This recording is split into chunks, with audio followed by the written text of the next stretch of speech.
चिड़िया बहुत गरीब थी, ये काम किया करती। दुकानदार कालू कौवा बहुत चालाक था। रानू दिन भर के काम खत्म कर कालू कौवे से कहती है, मालिक जी, मेरे घर पर राशन खत्म हो गया है, मुझे दाल चावल कुछ दिनों के लिए उधार दे दो। ठीक है रानो, दे देता हूँ।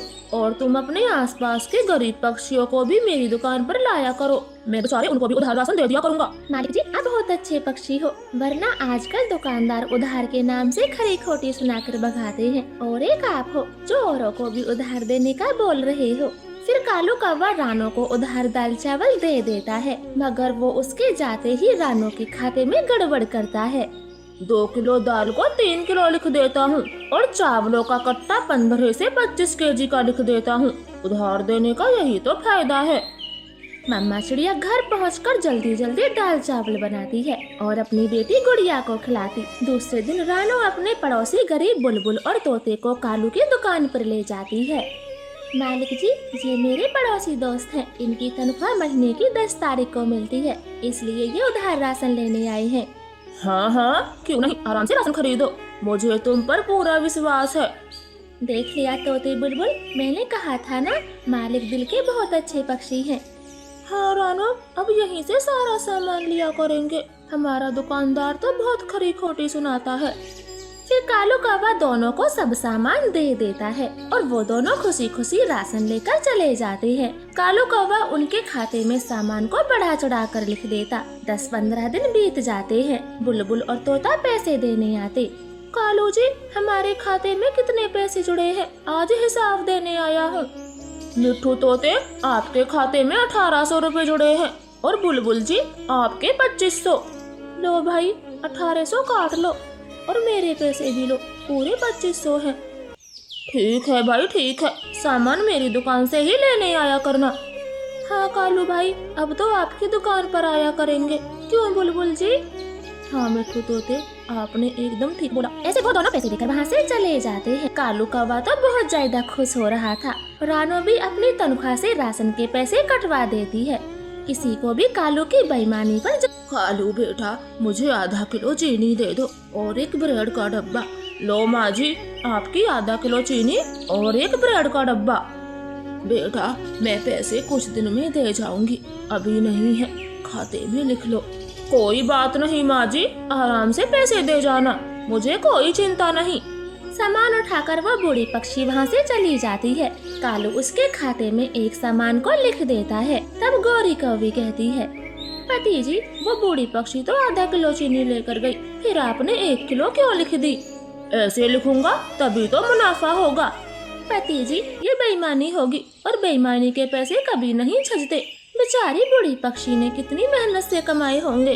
तू अपना मुंह बंद रख, इन्हें उधार देने का यही तो एक मजा है, वरना हमें क्या गर्ज जो इन्हें उधार सामान दे। ना पति जी, हमारा एक ही तो बेटा है, हम कम मुनाफे में भी अपना गुजारा कर लेंगे, मगर ऐसे हराम की नहीं खाएंगे। छोड़ दे, ये गलत काम करना छोड़ दे।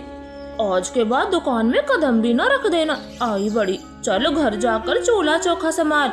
कालू कौवा ऐसे धमकाकर गौरी कौवी को दुकान से घर भेज देता है। वो गरीब पक्षियों के साथ ऐसा ही किया करता। दिन बीतते गए, अब तो जंगल के सारे पक्षी कालू की दुकान पर ही सामान खरीदने आते, जिससे कालू कौवे की दुकान अच्छी खासी चलने लगी थी। कालू मालिक जी, मुझे आपकी दुकान पर काम करते करते कई साल बीत गए, तनख्वाह वही 2000 रुपए है, अब तो थोड़ी तनख्वाह बढ़ा दो। नहीं चिड़िया, 2000 बहुत है, आखिर काम ही कितना है जो मैं पैसे बढ़ाऊंगा। ठीक है, तो मुझे कहीं दूसरी जगह काम खोजना पड़ेगा, 2000 में घर खर्च बहुत मुश्किल से चलता है। ऐसे बोलकर रानो चिड़िया अपने काम पर लग जाती। रात को कालू कौवा सोचता है, अगर ये गरीब चिड़िया दुकान से चली गई तो कई सारे ग्राहक पक्षी दूसरी दुकान पर चले जाएंगे और मेरा बहुत नुकसान होगा। नहीं, मैं 500 रुपए बढ़ा दूंगा। फिर दूसरे दिन कालू कौवा चिड़िया के पैसे बढ़ा देता है। अब तो ठीक है ना रानो चिड़िया, मैंने पैसे बढ़ा दिए हैं, अब तुमको दुकान पर और भी ग्राहक लाने पड़ेंगे। हाँ ठीक है मालिक जी, ग्राहकों की तुम चिंता मत करो। ऐसे रानो चिड़िया भी बहुत खुश हो जाती है और अपने सारे जानने वाले को कालू की दुकान पर लाने लगती। एक दिन रानो का पड़ोसी कबूतर कहता है, चिड़िया बहन, लूसी की बीमारी में सारे पैसे खर्च हो गए। घर खर्च के लिए कुछ भी नहीं है। मैंने सुना है आपका मालिक उधार राशन देता है। हाँ हाँ कबूतर भाई, आप चिंता ना करें, मेरे साथ चले। कालू मालिक गरीबों पर दिया करते हैं, इसलिए तो उधार सामान खुशी खुशी देते हैं, मना नहीं करते। फिर कबूतर रानो के साथ कालू कौवे की दुकान पर चला जाता है। कबूतर ऊंचे घर से था, इसलिए वो बहुत सारा सामान खरीदता। कालू तो मन ही मन खुश हो रहा था। भाई जी, मेरी पत्नी बीमार पड़ गई, वरना मैं उधार सामान नहीं लेता। अरे अरे, मुझे कोई दिक्कत नहीं, मैं तो हर जरूरतमंद को उधार सामान देता हूँ। अब आप मेरी ही दुकान पर आया करो। ऐसे सामान खरीदकर कबूतर अपने घर आ जाता है। वो एक एक सामान की लिस्ट बनाता और बाहर रखता। दूसरी तरफ कालू कौवा कबूतर के खाते में गड़बड़ कर रहा था। फिर उसी शाम कालू का बेटा अचानक से बेहोश हो जाता है। वो दोनों उसे हॉस्पिटल लेकर जाते। डॉक्टर जी, मेरे जग्गू को क्या हुआ जो आपने उसे आईसीयू में रखा है? देखिए, जग्गू को कुछ दिन आईसीयू में रखना पड़ेगा। उसकी हालत बहुत नाजुक हो गई है। आप फीस जमा कराएं। कालू कौवा एक दिन के 10,000 रुपए जमा कराता है। पूरे 8 दिन के बाद जग्गू आईसीयू से बाहर आता। देखे कालू, मैंने कहा था बेईमानी के पैसे कभी नहीं छजते। अब देख लिया नतीजा, 1 हफ्ते में सारे पैसे खत्म हो गए। ऊपर से हमारे बेटे जग्गू को भुगतना पड़ा, कितनी दवाइयाँ खानी पड़ी। कालू कुछ नहीं बोलता। वो जग्गू को घर ले आते हैं। पैसे देने कबूतर आता है। भाई जी, मैं कल भी आया था, आपकी दुकान बंद थी। मेरे खाते में कितने पैसे जमा हैं? बहुत देर में कालू कौवा हिसाब लगाता है और कबूतर को पैसे बताता। जी, आपके 950 रुपए हुए। दो भाई, आपका हिसाब एकदम ठीक है, मेरे भी 950 ही जुड़े हैं। कबूतर पैसे देकर चला जाता है। तब उसकी पत्नी गौरी कहती है, अच्छा हुआ जो कबूतर को ईमानदारी के पैसे बताए, वरना आज आपकी इज्जत भी चली जाती और फिर दुकान पर एक ग्राहक भी नहीं आता। हाँ गौरी, अब मेरी आंखें खुल गई हैं। आज से मैं ईमानदारी से दुकान चलाऊंगा, 1 रुपए की बेईमानी नहीं करूंगा। फिर उस दिन के बाद कालू कौवा हिसाब में जरा भी गड़बड़ नहीं करता और ईमानदारी से दुकान चलाता है।